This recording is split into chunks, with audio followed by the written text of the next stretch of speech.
Assalamualaikum warahmatullahi wabarakatuh. Halo semua, perkenalkan nama saya Nureski Handayani Basri dengan stambuk 232214. Saya mahasiswa program studi dari Teknik Informatika berasal dari kampus Universitas Dipa Makassar. Di video kali ini, saya akan menjelaskan dan mendemonstrasikan aplikasi CRUD yang telah saya buat. Jadi, mari kita saksikan. Sistem yang saya bangun ini namanya adalah Toko Sembako Kiki. Kenapa Kiki? Karena nama saya adalah Kiki. Fungsinya itu untuk melakukan pencatatan data barang seperti makanan, minuman, sabun. Nah, ada 3 itu kan. Nah, itu secara dinamis. Untuk arsitektur penyimpanan datanya, mari kita bedah file pub.cml. Ada itu yang warna ungu itu tanda seru di sebelah kiri gitu kan ada. Nah, di situ kan kita bisa lihat di bagian dependencies proyek ini sebenarnya sudah mengkonversi library Spyfile dan Flat. Namun aplikasi ini lebih ringan sih. Kayak apa ya untuk skala toko sembako? Ya, jadi metode penyimpanan lokalnya ini saya menggunakan library shared reference. Nah, jadi mekanis yang saya gunakan ini untuk mengubah objek data barang stats menjadi format JSON string. Nah, sudah diubah itu menjadi JSON string, saya simpan berbasis key value secara permanen di dalam memori lokal perangkat. Nah, sekarang kita masuk ke file database server dar. Di bagian atas ini saya blok ada variabel in-baran karena saya mengoptimalkan penyimpanan data menggunakan shared reference. Nah, jadi saya siapkan mock data atau kayak apa ya, data awal dalam bentuk list map seperti ini. Nah, tujuannya itu agar apa ya, agar aplikasi pertama kali dijalankan oleh saya penggunanya nih ya, toko tidak kosong, jadi langsung kayak tampilkan beberapa produk. Contohnya tuh seperti beras, minyak, Indomie, sampai sabun cuci.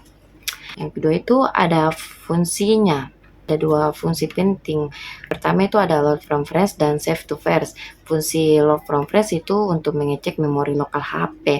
Kalau datanya masih kosong, sistem akan otomatis mendaftar data awal. In-baran itu tadi itu yang di dalam memori itu pakai JSON encoded. Nah, fungsinya itu save to fresh digunakan untuk mempengaruhi atau apa ya, kayak kunci data ya ke dalam penyimpanan lokal setiap kali ada perubahan. Terus kita ini masuk ke create barang ya. Sekarang kan di sini kita kayak satu persatu ya bahas fitur CRUD-nya. Yang pertama itu ada buat kan yang tadi saya bilang untuk menambahkan barang baru ke toko. Ya seperti ini create barang. Fungsinya ini untuk mengambil data yang sudah ada di memori lewat load from fresh. Setelah itu saya lakukan pengaudisian if untuk menentukan nama kategorinya berdasarkan ID yang dipilih pengguna. Untuk bagian ID barangnya, di sini saya menggunakan perintah date time no miliade second science efforts. Ini trik biar aplikasinya otomatis membuat angka unik yang bersumber. Kalau diklik itu kayak dijamin ID-nya ID antar barang tidak ada yang kembar. Terakhir, data baru ditambahkan ke list dan simpan permanen menggunakan save to press. Kita masuk di read all barang.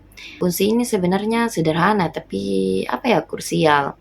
Sistem akan mengambil seluruh data dari memori. Kemudian di bagian baris return saya menggunakan perintah current list reference. Nah, seperti ini.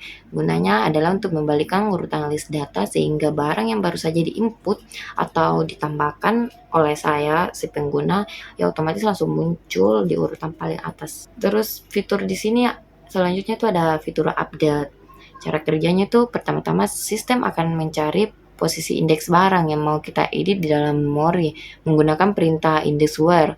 Nah, berdasarkan kesamaan ID barang tersebut, jika data ditemukan atau indeks -1, maka data lama pada posisi indeks tersebut akan ditimpa atau digantikan dengan data baru yang sudah diubah oleh user melalui from inputan.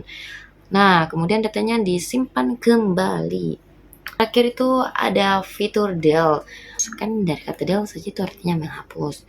Nah, perintah yang saya gunakan di sini adalah fungsi bawaan dar yaitu remove where. Ya, sistem akan mencari data barang yang ID-nya sama persis dengan ID barang yang diklik oleh user di aplikasi. Setelah ketemu, data tersebut langsung dihapus dari list dan perubahan itu langsung disimpan ulang ke memori lokal HP menggunakan save to press.